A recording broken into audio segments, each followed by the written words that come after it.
సంవత్సరంలో అడుగు పెడుతున్న విశిష్టత టిఆర్ఎస్ పార్టీకి ఉన్నది.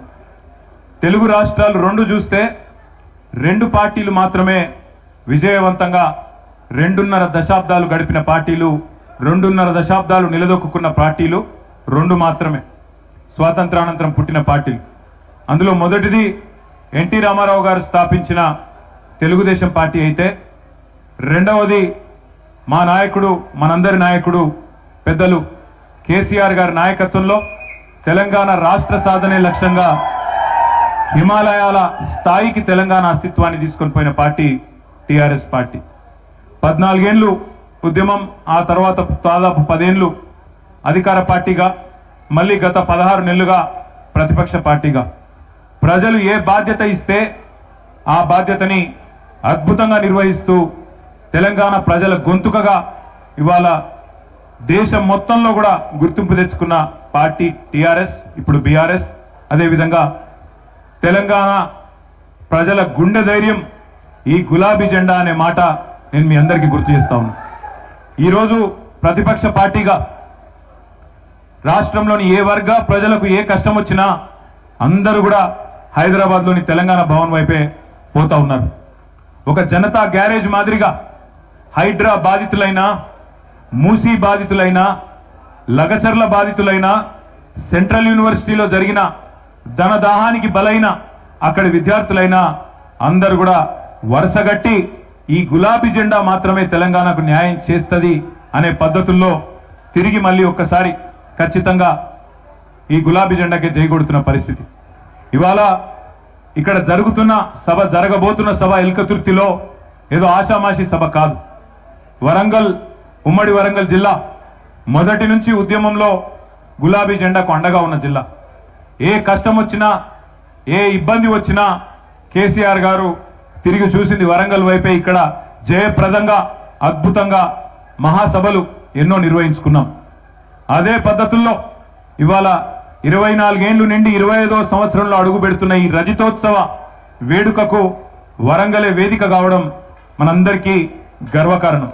ముఖ్యంగా ఉమ్మడి వరంగల్ జిల్లా కార్యకర్తలు, నాయకులు, వారందరి విజ్ఞప్తి మేరకు, వారందరి కోరిక మేరకు పెద్దలు కేసీఆర్ గారు మరి మళ్ళీ ఒకసారి వరంగల్నే వేదికగా ఎంచుకున్నారు.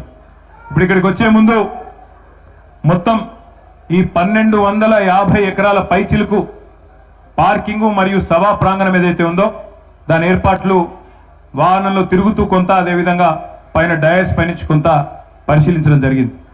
దాదాపు ఎక్కడి నుంచి రాష్ట్రంలోని ఏ మూల నుంచి వచ్చే ఏ సోదరుడికైనా, ఏ సోదరికైనా ఎలాంటి ఇబ్బంది లేకుండా దాదాపు 1000 ఎకరాల్లో పార్కింగ్ సౌకర్యం కూడా ఏర్పాటు చేసుకున్నాం. అంటే 30,000, 40,000 వాహనాలు వచ్చినా ఏ ఇబ్బంది లేకుండా చిన్న వాహనాలు, పెద్ద వాహనాలు, బస్సులు, అదేవిధంగా ఆటోలు, జీబులు, తుఫాన్లు, కార్లు, ఎన్ని వాహనాలు వచ్చినా దాదాపు 30,000-40,000 వాహనాలు వచ్చినా ఎక్కడో దూరంకెళ్ళి నడిచొచ్చే అవసరం లేకుండా పక్కనే చాలా చక్కటి ఏర్పాట్లు చేసిన మా ఉమ్మడి వరంగల్ జిల్లా నాయకత్వానికి హృదయపూర్వకంగా నేను ధన్యవాదాలు చెప్తా ఉన్నా. ఒకటి, వాహనాలు దూరం పెట్టే అవసరం లేదు. ఏ రోడ్డు నుంచి వచ్చే వాళ్ళకు ఆ రోడ్నే పార్కింగ్ కూడా. అంటే ఇట్లా సిద్దిపేట నుంచి వచ్చే హుస్నాబాద్ మీదుగా వచ్చే రోడ్ ఏదైతే ఉన్నదో అక్కడ మొత్తం దాదాపు ఉమ్మడి కరీంనగర్, అదేవిధంగా ఉమ్మడి ఆదిలాబాదు, నిజామాబాదు, మెదక్ జిల్లా, ఉమ్మడి మెదక్ జిల్లా, ఆయా జిల్లాల నుంచి వచ్చే అన్ని వాహనాలకు దాదాపు 260 ఎకరాల్లో పార్కింగ్ అంతా ఒకవైపు ఉన్నది సభా ప్రాంగణానికి.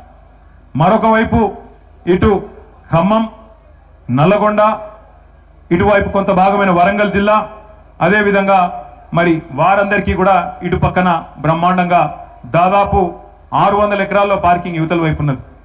మరొక వైపు హైదరాబాదు, రంగారెడ్డి, మహబూబ్ నగర్ నుంచి వచ్చే ఉమ్మడి మహబూబ్ నగర్, ఉమ్మడి హైదరాబాదు, ఉమ్మడి రంగారెడ్డి జిల్లాల నుంచి వచ్చే వాహనాలకు కూడా చాలా చక్కగా సౌకర్యం. అంటే ఎవ్వరు కూడా కిలోమీటర్లు నడిచే బాధ కానీ ఇబ్బంది కానీ లేకుండా బ్రహ్మాండమైన పార్కింగ్ ఏర్పాటు సభా ప్రాంగణానికి దగ్గరలోనే ఏర్పాటు చేయడం జరిగింది.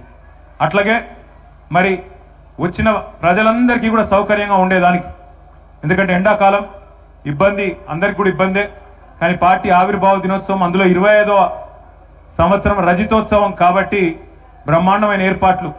ఒక 10 లక్షల వాటర్ బాటిళ్లు మరి పూర్తి స్థాయిలో అందుబాటులో పెడుతున్నాం. అవసరమైతే ఇంకా పెంచుకోవడానికి కూడా ఏర్పాట్లు చేసుకున్నాం.